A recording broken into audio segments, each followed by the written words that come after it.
শ্রী গুরু প্রেমানন্দে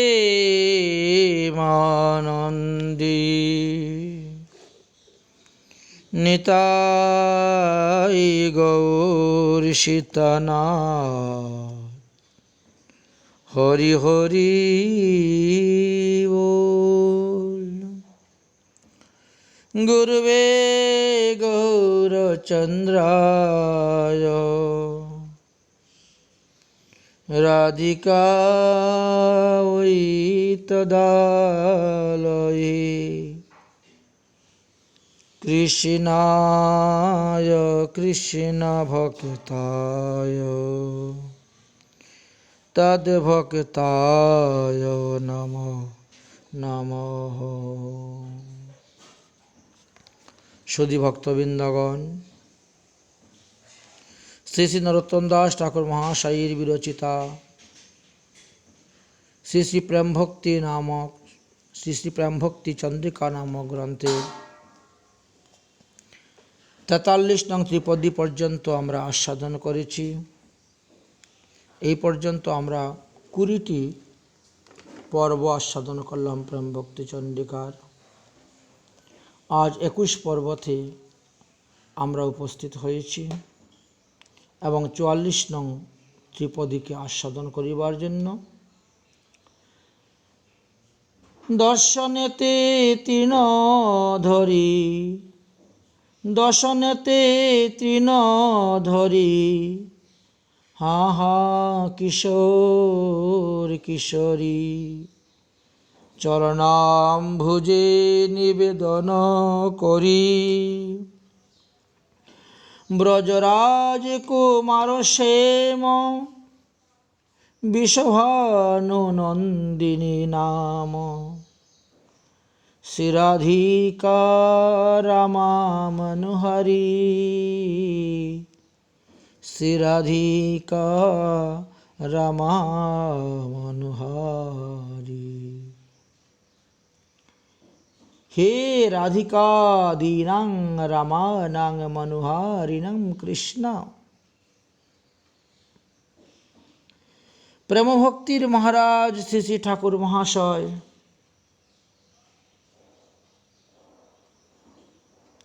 এই ত্রিপদীতে অভীষ্ট চরণে সদৈন্য নিবেদন জ্ঞাপন করিতেছেন। দশনতে তীর্ণ ধরি আহা কিশোর কিশোরী চরণাম্বুজে নিবেদন করি। দৈন্যই ভক্তের ভক্তি সাধনের প্রাণবস্তু। দৈন্যহীন ভজন যেন নিষ্প্রাণ। তাই পরম পূজ্যপাদ শ্রীল গ্রন্থকার মহোদয় এই ত্রিপদীতে বড় দৈন্যের সহিত বললেন,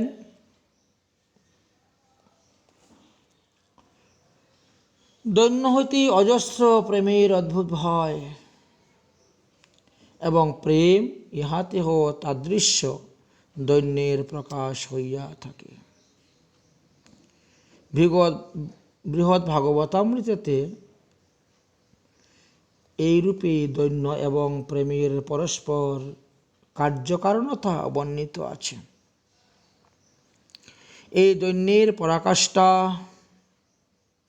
শ্রীকৃষ্ণ বিরহ ব্যতীতা গোপীগণের মধ্যে প্রকাশ পাইয়া থাকে। দৈন্যস্তু পরম প্রেমনা পরিপাখেন দৈন্যতে তাসাং গোকুল নারীণামিব কৃষ্ণ বিয়োগগতাঃ।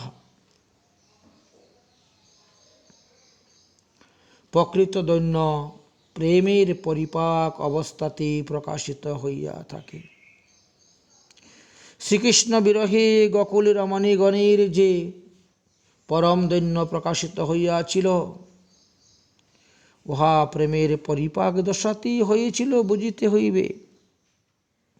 গোকুল রমণীগণের দৃষ্টান্তে বোঝা যায় শ্রীকৃষ্ণের তাদৃশ্য অনুগ্রহ বিশেষ হইতে তাহার বিপুল মাধুর্য অনুভবের দ্বারাই তাদৃশ্য প্রেম বিষয়ে উদয় হইয়া থাকে বলিয়াই সেই প্রেম অনুসরণে তাহাদের দৈন্য বিশেষভাবে উদিত হইয়া থাকে।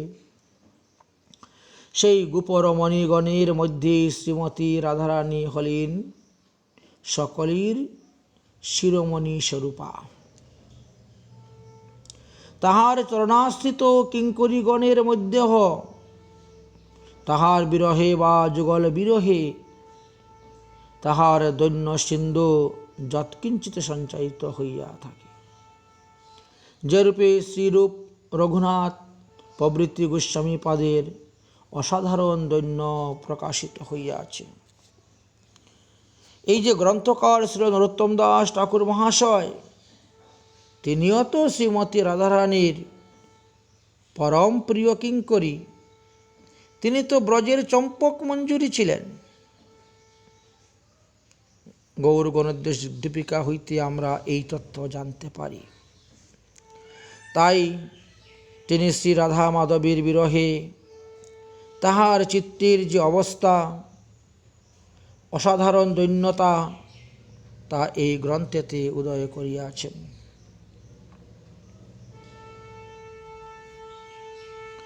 নিরতিশয় দৈন্যভাবে বলিতেছেন, আহা কিশোর কিশোরী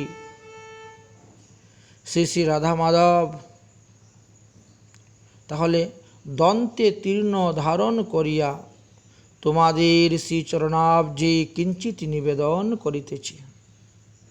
এই যে দশনাতে তীর্ণ ধরি, দশনা বলতে দাঁত, দন্ত।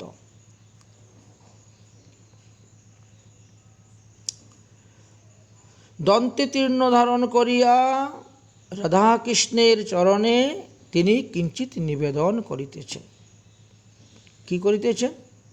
যাহাদের শ্রীচরণেও রেণুর স্পর্শে বিশ্ব পবিত্র হইয়া থাকে, সেই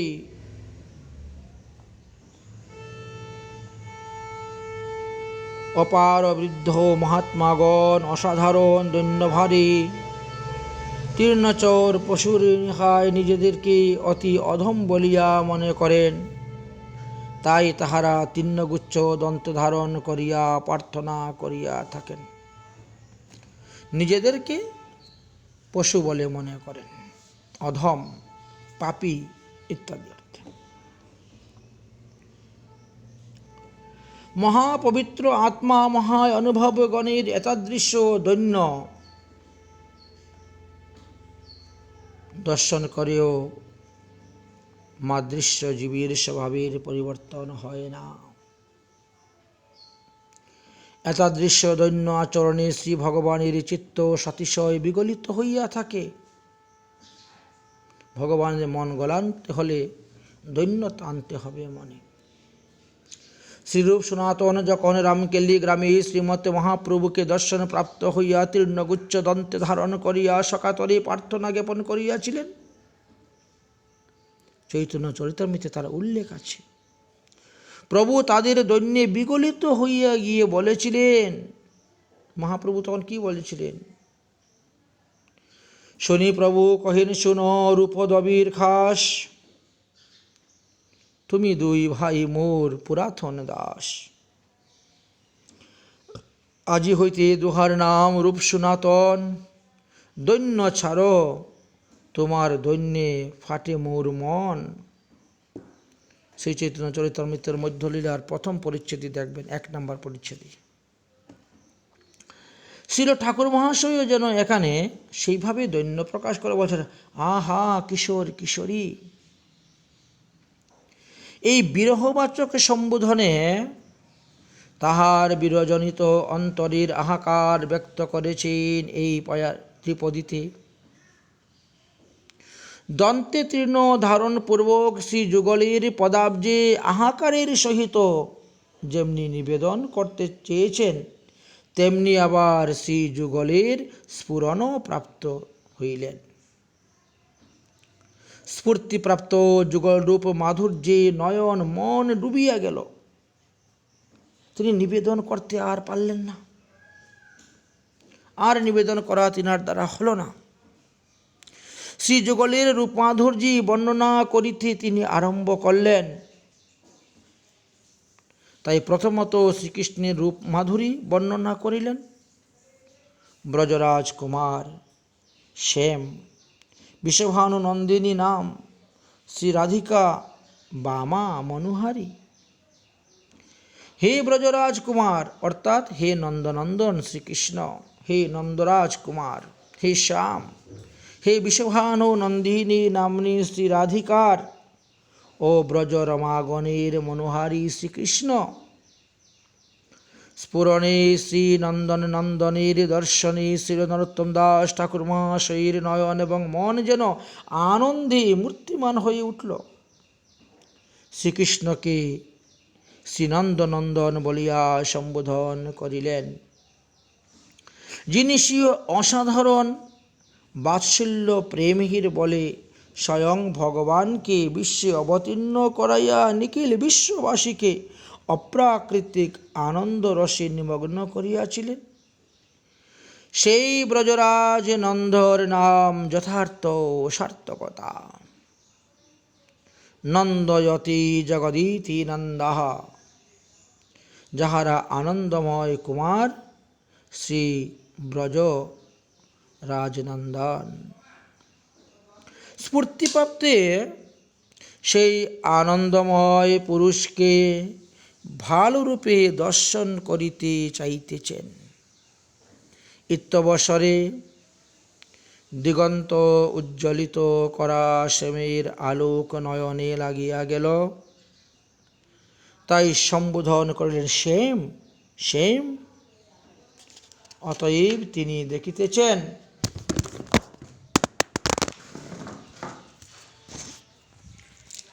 তারপরে তিনি বড় অপূর্ব দৃশ্য দেখেছিলেন।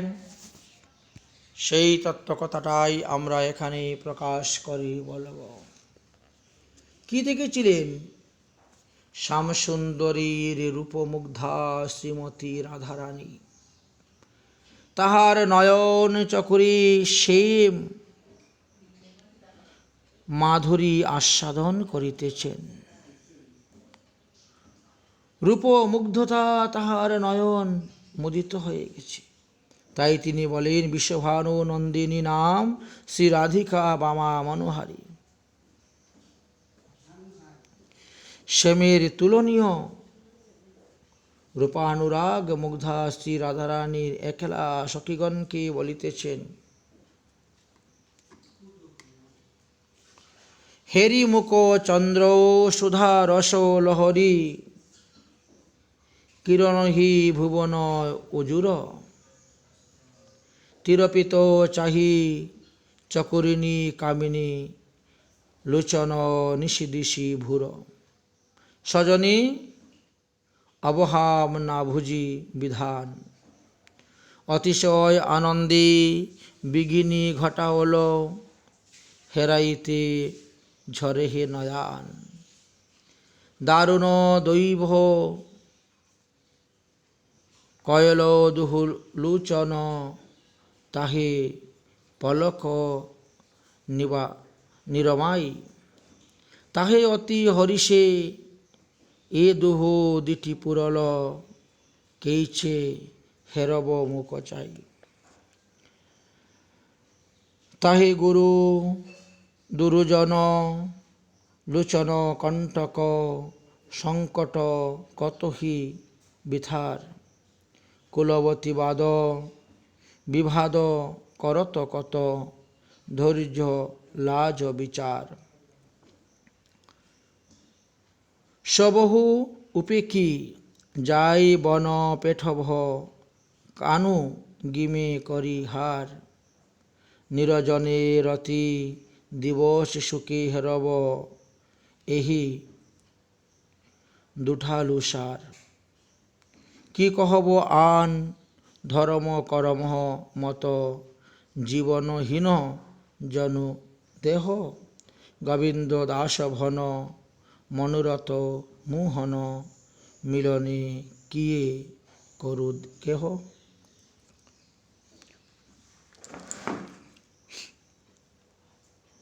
এইভাবে গোবিন্দ দাসের রচিত পদের দ্বারা ৪৪ নং ত্রিপদী আস্বাদন করা হল। হেরিমুখ চণ্ড সুধা রস লহরী কিরণহি ভুবন উজার। শ্রী গোবিন্দের এবং রাধারানী মুখের যে উজ্জ্বলতা কোটি চন্দ্রকেও পরাজিত করে দেয়, এরূপ উপমাধুরী উজ্জ্বল দর্শন করার জন্য গিয়েছিলাম। পিরতিহি চাহি চকরিণী কামিনী লোচন দিশিনী শিভুর। এক নয়ন এক দৃষ্টিতে সে কাম রাধাকৃষ্ণের প্রতি চেয়েছিলাম। সজনী আবহাম না ভুজি বিধান, কিন্তু আমি জানি না বিধির কি বিধান। আমি তো অতি আনন্দে রাধাকৃষ্ণের যুগলরূপ দর্শন করতেছিলাম, কিন্তু ভিগনি ঘটালো হেরতে ঝরে হে নয়ন। রাধাকৃষ্ণের দর্শনের আমার বিঘ্ন ঘটালো কে? আমার দুটি নয়ন। নয়ন দিয়ে অজস্র অশ্রুধারা পড়তে শুরু হলো, যার ফলে আমি সেই রূপ মাধুর্য আস্বাদন করতে পারলাম না।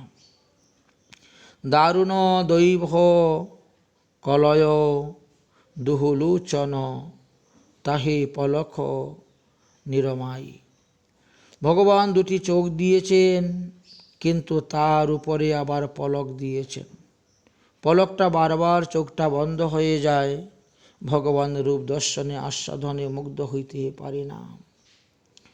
ভগবান দুটা কেন চোখ দিলেন? যদি আরও বেশি চোখ দিতেন তাহলে দর্শন করে আমার মনের স্বাদ মিটত। আর যদি পলকটা না দিতেন তাহলেও আমি আনন্দে দর্শন করতে পারতাম। তাই অতি হরিষে এ ধুই দিঠি পুরল কইছে হেরব মুখ চাই। নয়ন জলে যখন চোখে ঝালসা ঝালসা দেখা যাচ্ছে, তখন ভগবানকে ভালো করে দেখতে পাচ্ছি না, ভগবানের মুখটা ভালো করে দেখতে পাচ্ছি না। তাহে গুরু দুর্জন লোচন কণ্টক সংকট করতুহ বিথাই। যেমন এরা তখন আমার শত্রু হয়ে দাঁড়িয়ে গেল, আমাকে ভগবান দর্শনে বাধা দিল। আরও দুইজনে আমাকে বাধা দিয়েছিল। কুলবতী বাদ বিবাদ করত কত ধৈর্য লাজ বিচার। এদিকে লজ্জা আমাকে বাধা দিচ্ছে, এই তুমি এইভাবে দেখতেছ শ্রীকৃষ্ণকে রাধারানীকে যদি কেউ দেখে ফেলে। তাই আবার ধৈর্য, সে বলতেছে আরে একটু অপেক্ষা করে থাকো না, আরেকটু যুগল মূর্তি দর্শন করি। এইভাবে ধৈর্য আর লজ্জা আমার দেহের মধ্যে তারা বিবাদ ঝগড়া শুরু করে দিয়েছে। সহু উপেক্ষী যাই বন পৈঠব কানু গিমে করিহার। মনে হয়েছিল যে এখন ধরে কানুকে গলার হার করে নিয়ে আসব, আর নিরজন রতি দেখিব সুখে হেরব এহি দুঠায়ল সার। এবং নির্জন স্থানে বসে আমি সেই রতিসুখ আস্বাদন করিব। কি করব আন ধর্ম করম মত জীবনহীন জনদেহ, কিন্তু কিছু করার নেই।